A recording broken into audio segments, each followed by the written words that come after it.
So guys, आज से मैं इस चैनल पर शॉर्ट डोमेन सीरीज को स्टार्ट करने जा रहा हूँ, जिसमें 10 लेजेंडरी सोर्ड्स और एक लड़के लू यांग की कहानी दिखाई गई है, जो फेंग फैमिली का एक राजकुमार था। पर उसकी मां के मरने के बाद उसे अपने ही परिवार में एक नौकर बना दिया गया, लेकिन वहाँ ट्रेनिंग करेगा और उन लोगों से बदला लेगा जिन्होंने उसकी मॉम के साथ बुरा बर्ताव किया था। उम्मीद करता हूँ कि आपको ये सीरीज बहुत पसंद आएगी। इस सीरीज के डेली एपिसोड आएंगे, इसीलिए आप इस चैनल को सब्सक्राइब कर लेना। इस कहानी की शुरुआत में हमें एक नरेशन वॉइस बताती है कि सॉर्ड डोमेन की धरती में सॉर्ड एनर्जी पूरी दुनिया में फैली हुई है, जिस वजह से इस जगह को सॉर्ड्समैन की जन्नत भी कहा जाता है। इस कॉन्टिनेंट में 7 सॉर्ड रियल्म है, जिनके नाम sword mind, sword body, sword soul, sword palace, sword wheel, sword art और सॉर्ड डोमेन है। मार्शल आर्टिस्ट जो सॉर्ड आर्ट की प्रैक्टिस करते हैं वो सॉर्ड रियल्म के सभी 7 रियल्म को पार करके इमोर्टल बन सकते हैं। इस सॉर्ड डोमेन की दुनिया में 10 लेजेंडरी सॉर्ड मौजूद है, जिनके नाम rainbow, Tao Shen, ice frost,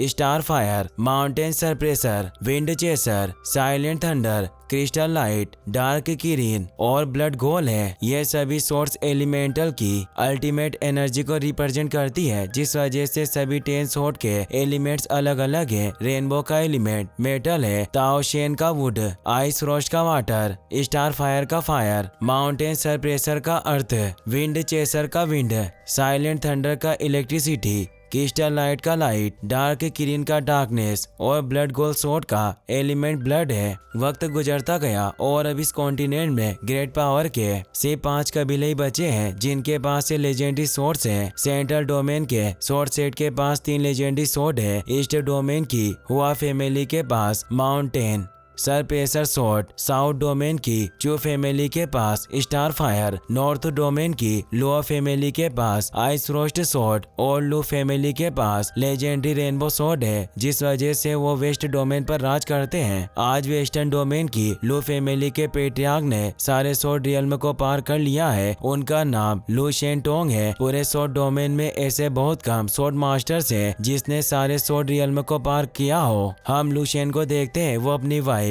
Feng king she को याद करते हुए कहता है कि क्या तुम ठीक हो? 18 साल कैसे निकल गए, मुझे पता ही नहीं चला। अब तो हमारा बेटा काफी बड़ा और जवान हो गया होगा। लू फैमिली का मेंबर लू सिमिंग वहाँ आता है। लू शेन उसे कहता है कि मेरे पास तुम्हारे लिए एक मिशन है। मैं चाहता हूँ कि तुम नॉर्थ डोमेन की हेशान सिटी में फेंग फैमिली के पास जाओ। वहाँ जाकर फेंग किंग शी नाम की औरत को ढूंढो। जब वो तुम्हें मिल जाए तो उसे और उसके बच्चे को हमारी ज्वांतियान सिटी में लेकर आओ। ये सुनकर सिमिंग किसी सोच में पड़ जाता है। लू शेन उसे कहता है कि तुम्हें ज्यादा सोचने की जरूरत नहीं है। फेंग किंग शी मेरी वाइफ है और उसका बेटा मेरा खून है, इसीलिए उन दोनों को सुरक्षित यहाँ वापस लेकर आओ, भले ही इसमें तुम्हारी जान क्यों न चली जाए। लू शेन सिमिंग को एक जेट पेंडेंट देता है। वो कहता है कि जब तुम उसे ये पेंडेंट दिखाओगे तभी वो तुम्हारे ऊपर भरोसा करेगी। फिर हम हेशान सिटी में लू यांग को देखते हैं, जो फेंग किंग शी और लू शेन का बेटा होता है। वो वहाँ झाड़ू लगा रहा था। वहाँ एक मास्टर कुछ स्टूडेंट्स को सोर्ड्स के बारे में बता रहा था। उन्हें देखकर लू यांग को अपने बचपन की याद आती है। वो खेलने के लिए कुछ लोगों के पास जाता है, पर वो उसकी तरफ देखते भी नहीं, जिससे लू यांग उदास हो जाता है और रोने लगता है। वो अपनी मॉम किंग शी के पास जाता है। वो पूछता है कि मेरा सरनेम फेंग की जगह लू क्यों है। ये कहते ही लू यांग बेहोश हो जाता है। किंग शी उसे रूम में लेकर जाती है। डॉक्टर ने उसका इलाज किया, पर फिर भी उसे होश नहीं आता। किंग शी से दुखी हुई रोने लगती है। किंग शी के डैड फेंग सी युआन कहते हैं कि तुम फिक्र मत करो, लू यांग को ठीक करने के लिए मैं डेविल मिस्ट फॉरेस्ट में जाकर इसके लिए मेडिसिन ढूंढ कर लाऊंगा। किंग शी कहती है कि आप फेंग फैमिली के लीडर हैं, अगर आप इस तरह चले गए तो हमारी फैमिली का क्या होगा। सी युआन कहते हैं कि मुझे अपने पोते से ज्यादा लीडर की पोजीशन प्यारी नहीं है, मैं अपने पोते को बचाने की पूरी कोशिश करूंगा। किंग शी उन्हें रोकने की कोशिश करती है, पर वो उसकी बात नहीं सुनते और वहाँ से चले जाते हैं। सी युआन समर सीजन में मेडिसिन ढूंढने के लिए गए थे। उनके जाने के बाद ऑटम और विंटर सीजन निकल जाता है, मगर वापस लौट कर नहीं आते। लू यांग अभी भी बेहोश था। विंटर में एक दिन किंग शी को चक्कर आने लगते हैं और उनकी डेथ हो जाती है। कुछ दिनों के बाद लू यांग को होश आता है। उसके पास फेंग किंग लियो आते हैं, जो उसे होश में देखकर बहुत खुश होते हैं। वो उसके अंकल थे। लू यांग उनसे अपनी मॉम के बारे में पूछता है। वो उसे हक करके किंग शी की डेथ के बारे बारे में बताते हैं। लू यांग दौड़कर अपनी मोम के मेमोरियल के पास जाता है। वो उस मेमोरियल को देखकर जोर जोर से रोने लगता है। सी युआन अभी तक वापस नहीं आए थे। इसका फायदा उठाकर फेंग किंग होंग ने फेंग फैमिली के पेट्रिया की पोजीशन को हड़प लिया था। किंग होंग किंग शी के मेमोरियल को वहां से नीचे फेंक देता है और वो लू यांग को मारने लगता है, लेकिन किंग लियू उसके सामने आकर उसे बचा लेते हैं और किंग होंग से कहते हैं कि तुम जो कहोगे मैं वो करूंगा, बस इसे जिंदा छोड़ दो। किंग होंग लू यांग को नौकर बना देता है और अपने बेटे के घोड़े को संभालने का काम दे देता है। फिर हम परजेंट में फेंग फैमिली के हॉल का सीन देखते हैं, जहाँ एक मास्टर अपने स्टूडेंट से कहता है कि यह पूरा यूनिवर्स सोर्ड एनर्जी से घिरा हुआ है। जो लोग सोर्ड की सोल को समझ जाते हैं वही सोर्ड की असली ताकत का पता लगा सकते हैं। हमें तब तक अपनी बॉडी में सोर्ड की एनर्जी को एब्जॉर्ब करना है जब तक हमारी पूरी बॉडी सोर्ड की तरह डिस्ट्रक्टिव पावर से नहीं बढ़ जाती, तब तक हम सोर्ड बॉडी रियल तक पहुंचने के लायक नहीं बन सकते। अगर तुम 18 साल की उम्र से पहले सोर्ड बॉडी रियल में पहुंच जाते हो तो तुम्हें इस ग्राउंड में आकर प्रैक्टिस करने की कोई जरूरत नहीं है, क्योंकि उसके बाद तुम्हें फैमिली की मार्शल आर्ट्स टेक्निक दी जाएगी। उसके बाद से तुम्हें मार्शल आर्ट्स के अलावा किसी दूसरी चीज की ट्रेनिंग करने की जरूरत नहीं है। तुम सिर्फ मार्शल आर्ट्स की हार्ड ट्रेनिंग करके अगले सोर्ड रियल में पहुंच सकते हो। इससे सारे स्टूडेंट्स खुश होते हैं। एक स्टूडेंट नेक्स्ट रियल के बारे में पूछता है। मास्टर बताता है कि थर्ड सोर्ड रियल का नाम सोर्ड सोल रियल है। अगर तुम उस रियल में पहुंच जाते हो तो तुम सोर्ड की सोल को जगाने के लायक बन जाते हो। उसकी मदद से तुम दुश्मन के सोर्ड सोल अटैक से बच सकते हो। इससे सारे स्टूडेंट्स खुश होते हैं। मास्टर कहता है कि मैं अभी तक इस रियल में नहीं पहुंचा हूँ, लेकिन हमारी फेंग फैमिली के सभी एल्डर्स ने सोर्ड सोल रियल में महारत हासिल कर ली है। अब तुम हमारी फेंग फैमिली का फ्यूचर हो और मुझे पूरा भरोसा है कि एक दिन तुम सब भी सोर्ड सोल रियल में जरूर पहुंचोगे। ये सब बातें लू यांग भी सुन रहा था। उसे कुछ वक्त पहले की बात याद आती है जब वो अपनी शॉट प्रैक्टिस कर रहा था। किंग लियू कहता है कि जो व्यक्ति तेजी से आगे बढ़ता है उस पर बहुत अटैक होते हैं, इसलिए फेंग फैमिली में किसी को पता मत चलने देना कि तुम शॉर्ट बॉडी रियल में पहुंच गए हो, वरना तुम्हारी जान खतरे में पड़ सकती है। दरअसल फेंग फैमिली में किंग कियू और उनकी बेटी फेंग ली जियान को छोड़कर किसी को पता नहीं था कि लू यांग शॉट प्रैक्टिस करता है, क्योंकि किंग होंग ने उसे नौकर बना रखा था और वो नहीं चाहता था कि लू यांग एक शॉट मास्टर बने, क्योंकि उसे डर लगता है कि अगर आगे जाकर लू यांग एक अच्छा शॉट मास्टर बन गया तो अपनी मोम की बेइज्जती का बदला लेगा और किंग होंग को मार देगा।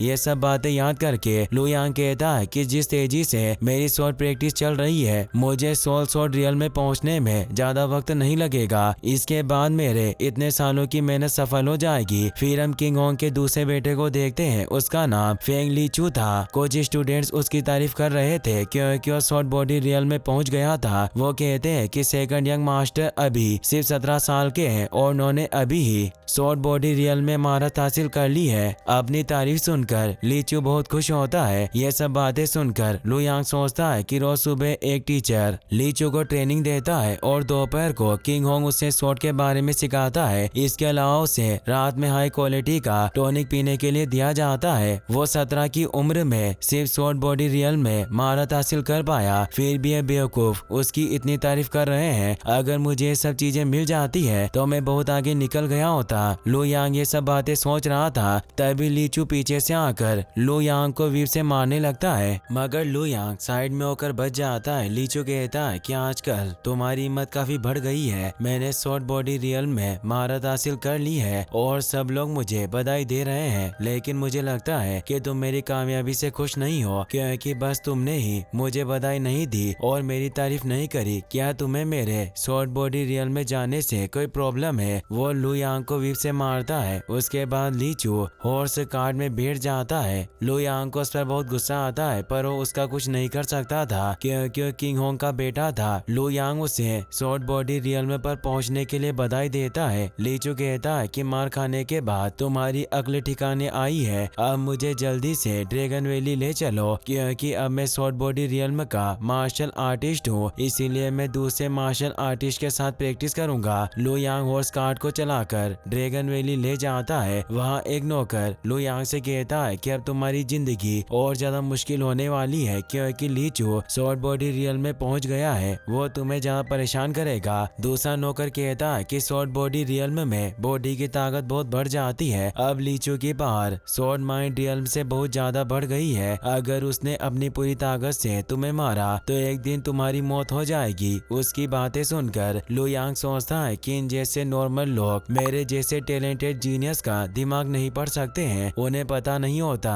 कि हम अपनी किस्मत के बारे में नहीं सोचते हैं। इन लोगों को सिर्फ दूसरों का मजाक उड़ाना आता है क्योंकि इन्हें मेरी असलियत नहीं पता है। लेकिन अगर इन्हें मेरे बारे में पता चल गया तो ये मेरे सामने खड़े भी नहीं रह पाएंगे। लीचू अपनी बहन के पास जाता है, उसका नाम फेंग लीजू था। वो उसे बताता है कि मैंने शॉर्ट बॉडी रियल्म में महारत हासिल कर ली है। लीचू कहती है कि यह बहुत अच्छी बात है, तुमने हमारे पिता का नाम रोशन कर दिया। लीचू फेंग ली जियान से कहता है कि अब मैं भी शॉर्ट बॉडी रियल में पहुंच गया हूँ, तो तुम मुझे इस तरह क्यों देख रही हो जैसे मैं कोई कमजोर हूँ। ली जियान कहती है कि तुम फेंग फैमिली के सेकंड यंग मास्टर हो, मैं तुम्हें कमजोर कैसे समझ सकती हूँ। इसके अलावा तुम 17 साल की उम्र में शॉर्ट बॉडी रियल में पहुंच गए, ये काफी अच्छी बात है। लेकिन लीचू को लग रहा था कि वो उसे ताना मार रही है। वो कहता है कि तुमने मुझसे सिर्फ 1 महीने पहले शॉर्ट बॉडी रियल में महारत हासिल की है, तो इतना घमंड करने की जरूरत नहीं है। ली जियान कहती है कि क्या तुम भूल गए कि मैं तुमसे 1 साल छोटी हूँ, इस हिसाब से मैंने तुमसे 1 साल और 1 महीने पहले शॉर्ट बॉडी रियल्म में महारत हासिल कर ली। लीचू कहता है कि इससे कोई फर्क नहीं पड़ता, मार्शल आर्टिस्ट के लिए उनकी उम्र नहीं उनकी ताकत मायने रखती है, और अगर तुम्हें इतना ही अपनी पावर पर भरोसा है तो मुझसे फाइट करके देख लो।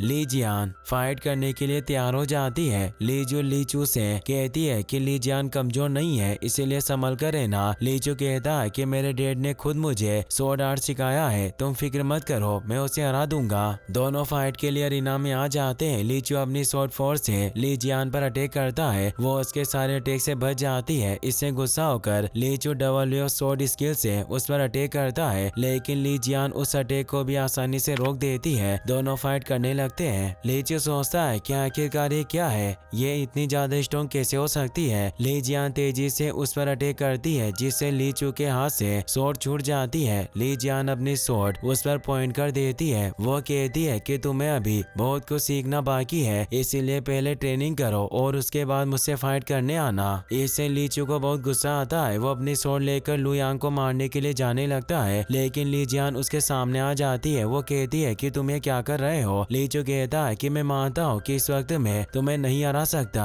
लेकिन मैं लू यांग को आसानी से हरा सकता हूँ, इसीलिए मैं अपना गुस्सा उस पर निकालने जा रहा हूँ, क्योंकि उसने मुझे बधाई नहीं दी थी। अब मैं उसे शॉर्ट बॉडी रियल्म की असली पावर दिखाऊंगा। वैसे भी वो मेरा नौकर है और मैं उसके साथ कुछ भी कर सकता हूँ, उसकी जिंदगी से मुझे कोई फर्क नहीं पड़ता। इससे ली जियान को बहुत गुस्सा आता है। वो लीजू से कहती है कि तुम अपने भाई को रोक क्यों नहीं रही हो, वो उसे जान से मार देगा। लीजू कहती है कि लू यांग मेरे थर्ड ब्रदर का नौकर है, वो जो चाहे उसके साथ कर सकता है, मैं उसे नहीं रोक सकती। वो लीचू से कहती है कि तुम जो चाहे वो लू यांग के साथ कर सकते हो, लेकिन सिर्फ उसे जान से मत मारना, वरना मुसीबत में पड़ सकते हैं। लीचू कहता है कि तुम फिक्र मत करो, मैं उसे जान से नहीं मारूंगा, ज्यादा से ज्यादा मैं उसे अपंग बना दूंगा। लीचू उसे मारने के लिए जाने लगता है तो ली जियान लू यांग को वहाँ से भागने के लिए कहती है, लेकिन वहाँ से नहीं जाता। वो सोचता है कि मैं अपनी इस ताकत के साथ फेंग फैमिली का सामना नहीं कर सकता हूँ। अगर मैं यहाँ से भाग भी गया तो ये लोग मुझे ढूंढकर बहुत मारेंगे। वैसे भी मैं पहले से शॉर्ट बॉडी रियल्म में हूँ, मैं इस बेवकूफ के कुछ हमलों को सहन कर लेता हूँ, इसके अटैक से मुझे ज्यादा फर्क नहीं पड़ेगा। लीचू लू यांग को लात मारकर दूर गिरा देता है। यह देखकर दूसरे नौकर हंसने लगते हैं। लीचू ली जियान से कहता है कि ध्यान से इसकी तरफ देखो, तुमने मुझे कमजोर समझा, अब मैं इसे मारकर इस बात का बदला लूंगा। वो अपनी स्वॉर्ड एक्टिवेट करके लू यांग पर अटैक करता है, लेकिन वो लेटे लेटे ही उसके सारे अटैक से बच जाता है। इससे लीचू को बहुत गुस्सा आता है। वो कहता है कि तुम मेरे अटैक से बचने की कोशिश कर रहे हो, अब मैं तुम्हें जिंदा नहीं छोड़ूंगा।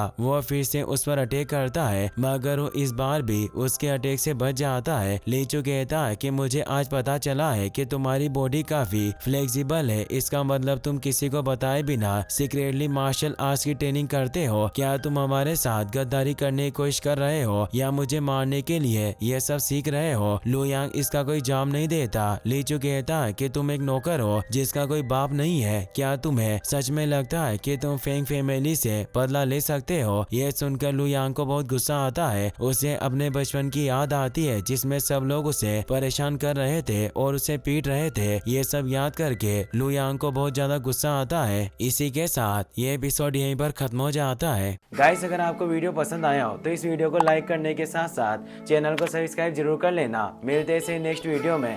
Thanks for watching.